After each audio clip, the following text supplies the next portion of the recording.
देश में ना ही वोट बैंक की राजनीति नहीं है और ना ही तुष्टीकरण की राजनीति, लेकिन पिछले कुछ समय से देश में वोट बैंक के लिए तुष्टीकरण की राजनीति नेक्स्ट लेवल पर जरूर चली गई और इसमें अखिलेश यादव और उनकी पार्टी सबसे आगे दिख रही। अखिलेश यादव के नेता लगातार देश के इतिहास के पन्नों को अपने हिसाब से पलट रहे हैं, तुष्टीकरण के लिए महापुरुषों से जुड़े फैक्ट अपने हिसाब से बता रहे हैं। इतिहास के जिन योद्धाओं ने देश के लिए अपना खून बहाया, अब उनके योगदान पर सवाल खड़े किए जा रहे हैं। और जिन विदेशी आक्रांताओं ने भारत को लूटा, सनातन का अपमान किया, सनातनियों को हजारों जख्म दिए, ऐसे आक्रांताओं को हीरो बताया जा रहा है। आप देखिए अखिलेश यादव एंड कंपनी किस तरह से अलग ही नैरेटिव बनाने की कोशिश कर रही है। महान राजपूत राजा राणा सांगा को गद्दार कहा जा रहा है। भारत पर हमला करने वाले बाबर का बचाव हो रहा है। औरंगजेब को हीरो बताया जा रहा है। गजनबी के सेनापति हत्यारे सैयद सलार गाजी को संत बताने में लगे हैं कुछ लोग। रामजी लाल सुमन जो सपा सांसद है, अबू आजमी जो सपा के विधायक हैं, इनसे लेकर संभल के सपा सांसद जियाउर रहमान बर्क तक सभी विदेशी आक्रांताओं के समर्थन में खड़े दिखते हैं। ये नया ही इतिहास बता रहे हैं। औरंगजेब को महान और हीरो कहते हैं और क्रूर शासकों को जैसे सैयद सलार गाजी को सूफी बताते हैं। अखिलेश यादव भी इनका समर्थन करते हैं। अखिलेश यादव और उनकी पार्टी भूल रही कि राजपूताना का इतिहास वीरों का इतिहास है। घास की रोटी खाकर मुगलों से जिंदगी भर मोर्चा लेने वाले महाराणा प्रताप यहीं से आते हैं। महाराणा प्रताप और राणा सांगा जैसे महावीरों का तो भारत पर कर्ज है, जिन्होंने अपने प्राणों की आहुति दे दी लेकिन मुगलों की अधीनता स्वीकार नहीं की। ऐसे वीर योद्धा राणा सांगा को अखिलेश यादव के सांसद गद्दार कह रहे हैं, वो भी संसद में खड़े होकर, और अखिलेश यादव भी इनडायरेक्टली सपोर्ट कर रहे हैं। रामजी लाल सुमन के बयान के बाद भयंकर राजनीतिक घमासान मचा हुआ है। अखिलेश यादव अपने नेता के बयान का समर्थन कर रहे हैं तो बीजेपी ने रामजी लाल सुमन को मानसिक तौर पर दिवालिया कह दिया। आज आपको राणा सांगा का वो इतिहास बताऊंगा जिसे सुनकर आपके रोंगटे खड़े हो जाएंगे। पूरे फैक्ट्स दिखाऊंगा, लेकिन जो पहले विवाद हुआ उसकी एक झलक देखिए।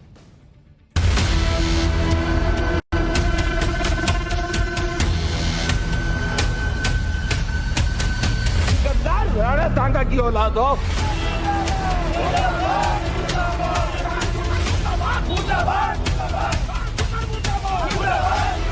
हम लोगों ने तो इतिहास लिखा नहीं कि छत्रपति शिवाजी महाराज जब उनका तिलक होना था, पैर के बाएं अंगूठे से उनका तिलक किया गया था। बहुत ही गलत उनके शब्द थे, उनको ऐसा नहीं बोलना चाहिए था। ये मानसिक रूप से दिवालिया हो गए हैं। आदर्श नहीं हो सकते। यह सारा हंगामा मचा है समाजवादी पार्टी के सांसद रामजी लाल सुमन के बयान पर। अबू आजमी अगर औरंगजेब को हीरो बताते हैं तो रामजी लाल सुमन बाबर का बचाव करने उतर आते हैं। बाबर को बचाते बचाते रामजी लाल सुमन राणा सांगा को गद्दार कह देते हैं। रामजी लाल सुमन ने राज्यसभा में खड़े होकर राणा सांगा को गद्दार कहा, जिसके बाद हंगामा मचा। एक बार उनका बयान आपको दिखाता हूं, फिर बताता हूं अखिलेश यादव कैसे अपने नेता के बचाव में आ गए। एक तो ये बीजेपी के लोगों का तकिया कलाम हो गया है सभापति महोदय कि मुसलमान इनमें बाबर का डीएनए है। उप सभापति महोदय मैं जानना चाहूंगा कि बाबर का डीएनए मुसलमान में है। हिंदुस्तान का मुसलमान तो बाबर को अपना आदर्श मानता नहीं है, वो तो मोहम्मद साहब को अपना आदर्श मानता है, सूफी संतों की परंपरा को अपना आदर्श मानता है। लेकिन सभापति महोदय मैं जानना चाहूंगा कि बाबर को लाया कौन? बाबर को इब्राहिम लोदी को हराने के लिए राणा सांगा लाया था। तो मुसलमान तो बाबर की औलाद है और तुम गद्दार राणा सांगा की औलाद हो, ये हिंदुस्तान में तय हो जाना चाहिए। अगर बाबर की तो आलोचना करते हैं, राणा सांगा की आलोचना नहीं करते। मुस्लिम वोट के लिए सपा सांसद संसद में खड़े होकर ऐसी भाषा का इस्तेमाल कर रहे हैं कि गद्दार राणा सांगा की औलाद हो तुम लोग। हिंदुओं को ही ना कह रहे हैं और किसको कह रहे हैं, लेकिन कॉन्फिडेंस है बॉस कि बाबर को प्रोटेक्ट करूंगा तो मुस्लिम वोट मिल जाएगा और राणा सांगा को गद्दार कह दूंगा तो भी हिंदू वोट कहीं ना कहीं से तो मिल ही जाएगा। राणा सांगा मेवाड़ के राजा थे और उनकी वीरता की कस्में आज भी राजस्थान के लोग खाते हैं। ऐसे महान वीर योद्धा राणा सांगा को गद्दार कहा जा रहा है। इसका फैक्ट चेक भी आपको दिखाऊंगा, लेकिन पहले देखिए कि रामजी लाल सुमन के बयान के बाद कैसे उनके खिलाफ प्रोटेस्ट शुरू हो गया। देश भर में उनके जो पुतले फूके गए, यूपी से लेकर मध्य प्रदेश तक लोग रामजी लाल सुमन से कह रहे हैं कि भैया माफी मांगो। और अखिलेश यादव अपने मुगल प्रेमी नेताओं का समर्थन कर रहे हैं। अखिलेश यादव ने रामजी लाल सुमन के बयान पर कहा कि रामजी लाल सुमन ने इतिहास का पन्ना खोला है जिसमें यही लिखा हुआ था। एक बार अखिलेश यादव को सुनिए। बीजेपी के सोचिए क्या इतिहास का पन्ना पलट रहे हैं। बीजेपी के लोग किस बात पे बहस कर रहे हैं? उनके बड़े बड़े नेता जिन्होंने संविधान की शपथ ली, वो किस बात की बहस छेड़ना चाहते हैं? औरंगजेब की बहस छेड़ना चाहते हैं? तो अगर रामविलास सुमन जी ने भी इतिहास का कोई पन्ना पलट दिया, इतिहास का कोई पन्ना पलटना ही था बॉस, तो ढंग से पढ़ के पलटते ना। हम आपको पन्ना पलट के बताएंगे कि क्या लिखा है, लेकिन उससे पहले एक बार जरा सीएम योगी आदित्यनाथ को सुनिए जो इनको जवाब दे रहे हैं। महापुरुषों का, देश के स्वाधीनता संग्राम सेनानियों का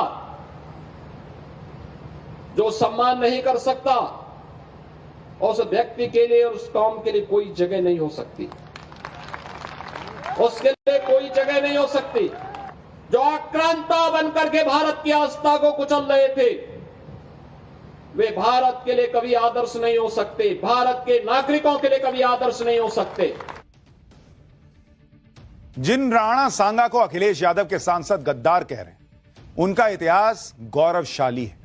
रामजी लाल सुमन ने जो बात कही उसकी सच्चाई भी आपको बताऊंगा। पहले राणा सांगा थे कौन, यह बता दो। राणा सांगा साल 1509 में मेवाड़ के राजा बने। उनका पूरा नाम महाराणा संग्राम सिंह था। महान राजपूत राजा राणा कुंभा के पौत्र थे। राणा सांगा ने राजपुताना को मजबूत किया था। पृथ्वीराज चौहान के बाद पहली बार राजपुताना को इस तरह एकजुट किया। राणा सांगा जीवन में 100 के करीब युद्ध लड़े थे। 1527 में खानवा का युद्ध हारने से पहले एक भी युद्ध नहीं हारे थे राणा सांगा। ऐसे महान राजा थे। ऐसे महान राजा राणा सांगा को समाजवादी पार्टी के नेता गद्दार कह रहे हैं। हालांकि विरोध और प्रदर्शन के बाद अब रामजी लाल सुमन के सुर बदल रहे हैं। कह रहे हैं कि उनका इरादा किसी की भावना को ठेस पहुंचाने का नहीं था। खैर, वो ठेस पहुंचाए ना पहुंचाए, आपको फैक्ट तो जानना चाहिए। आपको बताता हूं कि रामजी लाल सुमन ने राणा सांगा के बारे में जो कहा वो किस आधार पर कहा। बाबर ने अपनी आत्मकथा बाबरनामा में इसके बारे में लिखा है, जिसके मुताबिक राणा सांगा ने इब्राहिम लोदी को हराने के लिए बाबर को भारत आने का निमंत्रण दिया था। बाबर ने लिख दिया, इन्होंने मान लिया। लेकिन सच्चाई क्या है, इसको पढ़ने के लिए, जानने के लिए और लोगों को भी तो पढ़ते हैं। खास बात यह है कि बाबरनामा को खुद बाबर ने लिखा। बाबर ने अपनी आत्मकथा बाबरनामा तुर्की भाषा में लिखी थी। इसी बाबरनामा के मुताबिक कहा जाता है कि राणा सांगा ने इब्राहिम लोदी को हराने के लिए बाबर को भारत बुलाया था। बाबरनामा में लिखी इस बात पर यकीन करना मुश्किल है, क्योंकि बाबर के भारत आने से पहले ही राणा सांगा और इब्राहिम लोदी के बीच संघर्ष चल रहा था। दिल्ली की गद्दी पर बैठे इब्राहिम लोदी को राणा सांगा अपने दम पर हरा चुके थे। राणा सांगा ने 2 बार इब्राहिम लोदी को बुरी तरह से हराया था। पहली बार साल 1517 में खतौली की लड़ाई में इब्राहिम लोदी को हराया। फिर साल 1518 से 1519 के बीच धौलपुर में इब्राहिम लोदी को राणा सांगा ने बुरी तरह पीटा। राणा सांगा से हार के बाद इब्राहिम लोदी राजस्थान से भाग गया। अब सीधा और बेसिक सवाल यह है कि जब राणा सांगा अपने दम पर इब्राहिम लोदी को 2 बार पहले ही हरा चुके थे, तो वो इब्राहिम लोदी को हराने के लिए बाबर को क्यों बुलाएंगे? भाई क्या आओ तुम हराओ। भाई आप लॉजिक सोचिए ना, कि जो आदमी खुद हरा दे रहा है वो बाबर से कह रहा है कि एक काम करो भाई, तुम आओ ना, तुम हरा दो, हमसे नहीं हार। कुछ जो नहीं हरा पाएगा वो ना बुलाएगा। भाई बाबर ने लिख दिया, वो ब्रह्म वाक हो गया, और कोई सबूत नहीं उसका कि भाई राणा सांगा ने बुलाया था। यानी इब्राहिम लोदी को हराने के लिए राणा सांगा को बाबर की जरूरत थी ही नहीं। और यही बात राजस्थान के इतिहासकार कह रहे हैं।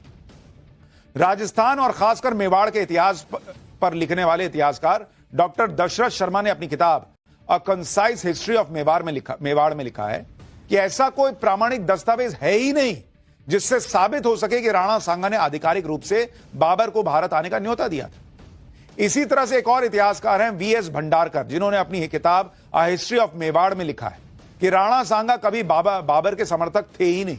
अगर ऐसा होता तो खानवा का युद्ध असंभव था। राणा सांगा के लिए राष्ट्रहित सर्वोपरि था। राणा सांगा ने जब इब्राहिम लोदी को 2 बार हराया तो बाबर भारत आने की कोशिश ऑलरेडी कर रहा था। साल 1526 में बाबर ने पानीपत में इब्राहिम लोदी को हराकर दिल्ली में मुगल साम्राज्य की स्थापना कर दी। 1526 में दिल्ली पर कब्जा करने के बाद बाबर पूरे भारत पर राज करने का ख्वाब देखने लगा। लेकिन बाबर के सामने सबसे बड़ी चुनौती कौन था? यही राणा सांगा। जो लोग कह रहे हैं राणा सांगा ने बुलाया, वही बाबर के सामने चुनौती बन के खड़े हो गए। महाराणा सांगा उस समय मेवाड़ के सबसे शक्तिशाली शासक थे। उन्होंने राजस्थान और आसपास के राज्यों को एकजुट करके अपनी शक्ति बढ़ाई थी। राणा सांगा ने बाबर की सेना को भी बुरी तरह से हराया। फरवरी 1527 में राणा सांगा और बाबर की सेना के बीच बयाना का युद्ध हुआ। बयाना का किला दिल्ली और आगरा दोनों के लिए रणनीतिक तौर पर बहुत जरूरी था। बयाना के युद्ध में राणा सांगा ने बाबर की मुगल सेना को बुरी तरह से हराया था।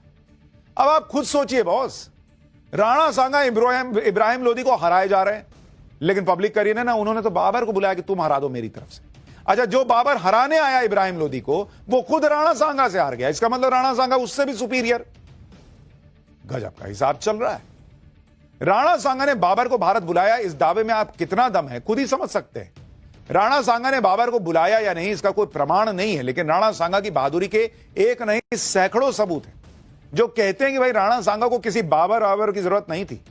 और ऐसे महान योद्धा और राजा को अखिलेश यादव के नेता गद्दार कह रहे हैं। राणा सांगा ने जीवन भर मुगलों के खिलाफ युद्ध किया और उनको भारत से भगाने की कोशिश करते रहे। राणा सांगा और बाबर के बीच 1527 में ही खानवा का युद्ध हुआ था, जिसने भारत के इतिहास की दशा बदल दी। 1527 को खानवा के मैदान में राणा सांगा और बाबर के बीच युद्ध हुआ। राणा सांगा की बहादुरी से बाबर की सेना के पैर उखड़ रहे थे, लेकिन बाबर के तोप खाने ने युद्ध का रुख बदल दिया और तोप के गोलों से राणा सांगा की सेना के हाथी भड़क गए। हाथियों के भड़कने की वजह से राणा सांगा की सेना में भगदड़ मच गई। युद्ध में राणा सांगा को 80 जख्म लगे थे। 80। राणा सांगा अपने हाथी से गिर गए थे। घायल राणा को युद्ध से दूर ले जाया गया। राणा सांगा के मैदान से हटने के बाद बाबर युद्ध जीत गया। यानी घायल होने के बाद भी राणा सांगा लड़ते रहे और इसी वजह से कहा जाता है कि 80 घाव लगे थे तन में, फिर भी व्यथा नहीं थी मन में। घायल होने के बाद भी राणा सांगा ने हौसला नहीं खोया और बाबर को हराने की कसम खाई थी, लेकिन राणा सांगा के कुछ सरदारों ने उन्हें जहर दे दिया, जिससे जनवरी 1528 में राणा सांगा का निधन हो गया। राणा सांगा का शौर्य और उनकी धमक के बारे में विदेशी इतिहासकार भी लिख चुके हैं। ऐसे ही एक इतिहासकार हैं कर्नल जेम्स टॉड, जिन्होंने राणा सांगा के बारे में लिखा कि बाबर के मन में राणा सांगा का इतना डर बैठ गया था कि वो राणा सांगा से युद्ध टालने की बातें करता था। राणा सांगा की वीरता ने राजपुताना के भविष्य को संवारा। अगर राणा सांगा कुछ और सालों तक जीवित रहते तो शायद भारत का इतिहास अलग होता। ऐसे थे राणा सांगा, जिनकी बहादुरी के किस्से विदेशी इतिहासकार भी गाते हैं कि डरता था बाबर भाई, अरे यार थोड़ा दिन रुक जाते हैं, बाद में लड़ते हैं। उसको पता था कि क्या हालत हो।